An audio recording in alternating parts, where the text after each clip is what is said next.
नमस्कार, मैं रीना शर्मा अपने YouTube चैनल सुनी अनसुनी में आप सबका स्वागत करती हूँ। दोस्तों, जो हनुमान जी हैं उनके अंदर जो भक्ति का गुण है वो उन्हें अपनी माँ से मिला था। कहा जाता है कि जो हनुमान जी की माता जी थी अंजना देवी, वो शिव जी की बहुत बड़ी भक्त थी। इतनी बड़ी भक्त थी कि जब शिव जी उनसे प्रसन्न हुए उनकी भक्ति से और उनसे वर मांगने के लिए कहा, तो उन्होंने शिव जी को ही अपने पुत्र के रूप में पाने का उनसे वर मांगा। तो शिव जी ने उन्हें आशीर्वाद दिया कि मेरा अंश तुम्हारी कोख से उत्पन्न होगा। तो जब ये हनुमान जी पैदा हुए, ये शिव जी का 11वां अवतार कहे जाते हैं। शिव जी ने बहुत रूप में अवतार लिए हैं और हनुमान जी उनका 11वां अवतार है।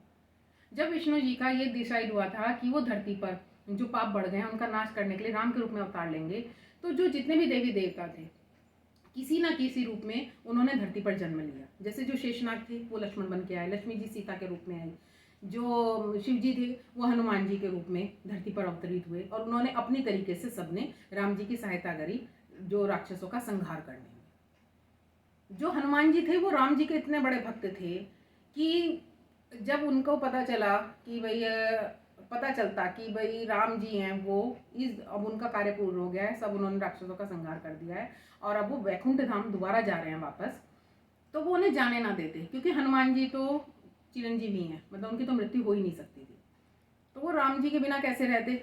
तो राम जी ने सोचा कि अगर मैं जाऊंगा ऐसे ही धरती से यहाँ से वैकुंठ को जाऊंगा और मेरा तो जो कार्य करने के लिए मेरा जन्म हुआ था वो तो पूरा हो गया, तो हनुमान जी को तो बहुत दुख होगा। तो उन्होंने क्या किया कि अपनी अंगूठी को पाताल लोक में डाल दिया और हनुमान जी को पास बुला के कहा कि मेरी अंगूठी नहीं मिल रही और शायद पाताल लोक में गिर गई है और तुम जरा देख कर लो। तो हनुमान जी तो उनकी एक बिल्कुल भी बात पे मतलब मर मिटने को तैयार होते थे।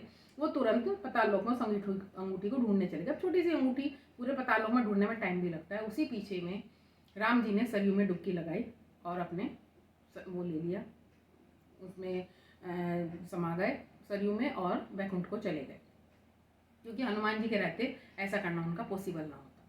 मतलब भक्त से अपने भगवान जी कैसे वो छल करते हैं या कैसे अपना वो करते हैं, मतलब ये इस उससे पता चलता है कि राम जी को कितना ज़्यादा स्नेह था। वो नहीं चाहते थे कि उन्हें हनुमान जी को उनके जाने का दुख हो, क्योंकि वो फिर झेल ही ना पाते और फिर शायद जा भी ना पाते। कहा जाता है कि जो हनुमान जी थे ये 6 भाई थे, अंजना माई के 6 पुत्र थे, सबसे बड़े हनुमान जी थे और उसके बाद इनके 5 भाई और थे हनुमान जी के, जिनका नाम था गतिमान, श्रुतिमान, धृतिमान, केतुमान, गतिमान, अतिमान। ये सब जो इनके 5 भाई है, कहा जाता है कि इनका वंश अभी भी चल रहा है और उन सब ने विवाह किए थे। क्योंकि एक हनुमान जी थे जिन्होंने विवाह नहीं किया था, और जबकि मछली के पेट से, क्योंकि इनका पसीना उसमें गिर गया था समुद्र में, तो मछली के पेट से जो इनका पसीने से पुत्र पैदा हुआ था मकरध्वज, वो था। लेकिन जो इनके विवाहित जीवन से कोई कहीं वो नहीं मिलता है कि विवाहित जीवन से इनके कोई पुत्र हुआ या इन्होंने विवाह किया, जो कि इनके 5 भाइयों ने विवाह किया था और उनके सबके आगे वंश चल रहे हैं। और कहा जाता है कि अब तक उनकी हनुमान जी की वंशावली इस दुनिया में है। अब वो कहाँ है क्या है वो अभी तक किसी को नहीं ज्ञात है, लेकिन ये भी पता है कि हनुमान जी जीवित, जो आज के ज़माने में है, हनुमान जी जीवित पूज्य एक देवता है जिनकी हम पूजा करते हैं। इसीलिए हनुमान जी की पूजा बहुत जल्दी सक्सेसफुल होती है। अगर आप हनुमान जी की पूजा दिल से करें तो वो आपकी सुनते हैं और आपकी सभी मनोकामनाएं पूर्ण करते हैं। दोस्तों, ये भक्ति में इतनी शक्ति है कि भगवान को भी आपके सामने झुकना पड़ता है और आपके प्रति बहुत ज़्यादा लगाव भगवान को भी उत्पन्न हो जाता है। अगर आपकी भक्ति में बहुत ज़्यादा प्रेम भाव है और बहुत ज़्यादा मतलब आप दिल से करते हो कोई काम, तो भगवान भी झुकते हैं आपके आगे। दोस्तों, अगर आपको मेरी वीडियो पसंद आती है तो प्लीज़ मेरे चैनल को सब्सक्राइब करना ना भूलें। नमस्कार।